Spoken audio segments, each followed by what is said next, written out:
Buen día, apreciados líderes. Les habla el profesor Alexander Fierro de Filosofía y en esta oportunidad tocaremos todo lo referente con el positivismo. El positivismo es una doctrina filosófica, sociológica y política que enfatiza la aplicación del método científico en los eventos del día a día. Se opone a las abstracciones teóricas, imaginativas y metafísicas. El positivismo surgió en Francia en el inicio del siglo XIX con la afirmación de que el conocimiento científico es la única forma de conocimiento verdadero. La corriente positivista promueve el culto a la ciencia, el mundo humano y el materialismo en detrimento de la metafísica y el mundo espiritual. A partir de ese saber se pueden explicar cosas prácticas como las leyes de la física, de las relaciones sociales y de la ética. Es también una clasificación totalmente cientifista del conocimiento y de la ética humana, donde se desconfía de la introspección como medio de alcanzar el conocimiento. Características del positivismo. Esta corriente tiene como característica la defensa de una teoría que afirma que hay un solo método aplicable en todas las ciencias. El objetivo del conocimiento para el positivismo es explicar causalmente los fenómenos por medio de leyes generales y universales. En el positivismo prima fundamentalmente las pruebas documentadas, minusvalorando las interpretaciones generales. Y a fin de separar lo fundamental de lo accesorio, el positivismo establece 4 reglas. Primera regla: la del fenomenalismo, que expresa que no existe diferencia real entre esencia y fenómeno. Segunda regla: la del nominalismo, por la cual afirman que estamos obligados a reconocer la existencia de una cosa cuando la experiencia nos obliga a ello. Tercera regla: niega todo valor cognoscitivo a los juicios de valor y a los enunciados normativos. Cuarta y última regla: la fe en la unidad fundamental del método es la ciencia. Se trata de la certeza de que los modos de la adquisición de un saber válido son fundamentalmente los mismos en todos los campos de la experiencia, como son igualmente idénticas las principales etapas de la elaboración de la experiencia a través de la reflexión teórica. El positivismo se caracteriza por postular lo siguiente. Primero, el sujeto descubre el conocimiento. Segundo, el sujeto tiene acceso a la realidad mediante los sentidos, la razón y los instrumentos que utilice. Tercero, el conocimiento válido es el científico. Cuarto, hay una realidad accesible al sujeto mediante la experiencia. El positivismo supone la existencia independiente de la realidad con respecto al ser humano que la conoce. Quinto, lo que es dado a los sentidos puede ser considerado como real. Sexto, la verdad es una correspondencia entre lo que el ser humano conoce y la realidad que descubre. Séptimo, el método de la ciencia es el único válido. Octavo, el método de la ciencia es descriptiva. Esto significa, según Adorno, que la ciencia describe los hechos y muestra las relaciones constantes entre los hechos que se expresan mediante leyes y permiten la previsión de los hechos. Noveno, el sujeto y objeto de conocimiento son independientes. Se plantea como principio la neutralidad valorativa, esto es, que el investigador se ubique en una posición neutral con respecto a las consecuencias de sus investigaciones. Por último, tenemos, de manera sintetizada, el rechazo a la metafísica, el rechazo de los juicios de valor, el empirismo único medio de llevar a cabo observaciones sistemáticas y ciertas, y finalmente el fenomenalismo. Bueno, corrientes positivas, extrema y atenuada. La corriente positiva extrema afirma que el derecho natural no existe. Se trata de una hipótesis ideológica mediante la cual se pretende atribuir existencia objetiva a valoraciones que no existen sino subjetivamente en la mente del autor. Este positivismo crudo va siempre unido a un relativismo y escepticismo en lo que se refiere a la objetividad de la justicia y los valores jurídicos.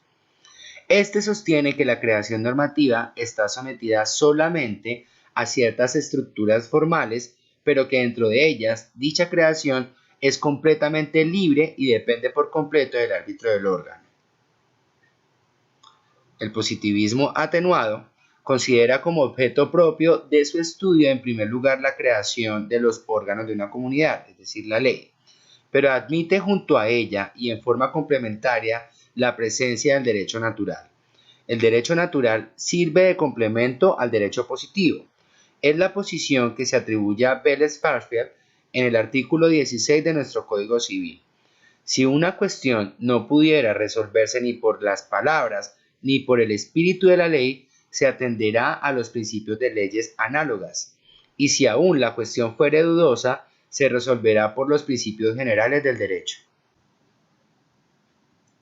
Principales exponentes del positivismo: Auguste Comte, John Stuart Mill y Henry de Saint-Simon.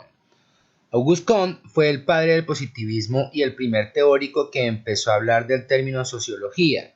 Su obra estuvo muy ligada a Saint-Simon al principio, pero acabó variando hasta ser algo completamente distinto, incluso opuesto en algunos términos. Nació el 19 de enero de 1798 en Montpellier y desde pequeño siempre se interesó por los asuntos relacionados con la filosofía. Tras finalizar sus estudios en 1817, empezó a trabajar como secretario del conde Henry de Saint-Simon. Saint-Simon fue historiador y teórico político que nació en París el 17 de octubre de 1760. Fue uno de los fundadores y teóricos del socialismo moderno. El conde de Saint-Simon fue uno de los militares que luchó en la Guerra de Independencia de los Estados Unidos de 1775. Posteriormente se unió a la causa revolucionaria en París, convirtiéndose en republicano. Fue nombrado presidente de la Comuna de París en 1792, momento en el que renunció a su título nobiliario y cambió su nombre por el de Claude Henry Bonhomme, tras ser acusado de especulación y pasar corto tiempo en la cárcel. Se enfocó en la escritura, publicando los libros como El Sistema Industrial y Nuevo Cristianismo. John Stuart Mill nació en 1806, fue un filósofo economista y político escocés, defensor del utilitarismo enfocado en la calidad, la libertad, la igualdad de género y la búsqueda de la felicidad para la mayoría de las personas. Filosofía de Auguste Comte. Ley de los tres estadios. Para Comte, todo atravesaba tres estadios. Cada uno implicaba la búsqueda del hombre de una explicación que lo rodeaba. El primer estadio lo denominó como el teológico. El hombre busca la naturaleza esencial de las cosas, su origen y su propósito. Son seres o fuerzas sobrenaturales las que crean y regulan los fenómenos y les asignan su propósito. Hay de tres tipos: fetichismo, culto a objetos; politeísmo, culto a varios dioses; o monoteísmo, culto a un solo dios. El estadio de la metafísica es el segundo. Es el menos importante. Es un estadio transitorio entre el teológico y el positivo. Aquí, las fuerzas abstractas sustituyen a la divinidad para explicar las causas y los propósitos de los fenómenos. Alcanza su desarrollo pleno cuando una entidad es considerada causa de todo. Y por último, el estadio positivo. Según Comte, lo único que conocemos son los fenómenos y las relaciones entre ellos, no sus causas últimas ni su esencia. La intención es alcanzar ese estadio positivo. Saint-Simon. Podemos dividir su pensamiento en tres fases. Un periodo caracterizado por una ruptura epistemológica con respecto a la reflexión social de su época y el nacimiento de su fisiología social. Un periodo liberal donde destaca la necesidad de encauzar el conocimiento científico y la política hacia la creación de un régimen industrial, y la tercera fase, donde su visión industrialista lo lleva a oponerse al liberalismo y el principio de propiedad privada, dando lugar a un socialismo utópico. Pensaba que el progreso humano se obtiene mediante el desarrollo económico. La industria habría de recibir un nuevo impulso para evitar enfrentamientos entre los hombres. Según Saint-Simon, la sociedad debería ser regida por una élite de intelectuales, científicos y sabios. Era partidario de una tecnocracia que garantizase el desarrollo de las clases más humildes. Para ello, sería necesaria una transferencia de poder desde los sectores ociosos de la sociedad, es decir, desde el ejército, la iglesia y la nobleza, a los productores, industriales y campesinos. Según Mill, lo que distingue al hombre del resto de los animales no es el pensamiento racional y dominio sobre la naturaleza, sino la libertad de escoger y experimentar sin trabas ni impedimentos. El objeto de estudio no es el libre albedrío, sino la libertad social o civil, es decir, la naturaleza y los límites del poder que puede ejercer legítimamente la sociedad sobre el individuo. Mill denuncia uno de los peligros de la sociedad democrática, la opinión pública y la tiranía de la mayoría. Las relaciones sociales se deberían regir por un sencillo principio que justifique la intervención de la sociedad en la propia libertad, la autoprotección y evitar que se perjudique a los otros. Cada uno es soberano de sí mismo, siempre y cuando no afecte la integridad de los otros. Si no es así, el Estado puede interferir en la libertad para defender a los ciudadanos. En otro caso, la ha de promover y defender. Para finalizar, quiero reflexionar sobre el positivismo filosófico aplicado en asuntos de gobierno y economía, ya que este es muy pragmático a la hora de decantarse por las decisiones que afectan a los procesos.